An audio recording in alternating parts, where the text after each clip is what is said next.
বিএনপির স্থায়ী কমিটির সদস্য সালাউদ্দিন আহমেদ বলেছেন, জুলাই সনদ স্বাক্ষরের মধ্য দিয়ে গণতান্ত্রিক সংস্কৃতির চর্চা অব্যাহত রাখার যাত্রা শুরু হয়েছে। আজ রাজধানীতে জিয়াউর রহমান ফাউন্ডেশনের ২৬তম প্রতিষ্ঠা বার্ষিকী উপলক্ষে শহীদ প্রেসিডেন্ট জিয়াউর রহমানের মাজারে পুষ্পস্তবক অর্পণ শেষে তিনি কথা বলেন। এ সময় ফাউন্ডেশনের নেতৃবৃন্দ উপস্থিত ছিলেন। জুলাই জাতীয় সনদ স্বাক্ষর অনুষ্ঠানে যে সকল দল যেতে পারেনি তাতে জাতীয় নির্বাচনে প্রভাব পড়বে না বলেও মন্তব্য করেন সালাউদ্দিন আহমেদ। তিনি আরও বলেন, ফ্যাসিস্টদের সহযোগীরা এখনও সক্রিয় রয়েছে।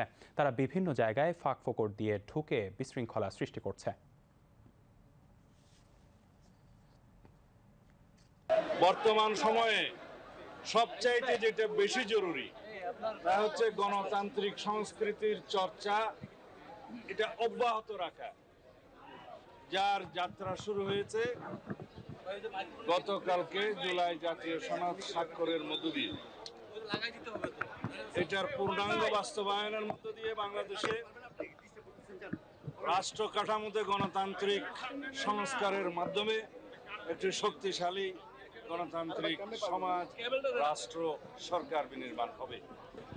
এনসিপি এবং তিনটি কি চারটি বাম রাজনৈতিক দল স্বাক্ষর অনুষ্ঠানে যেতে পারেন।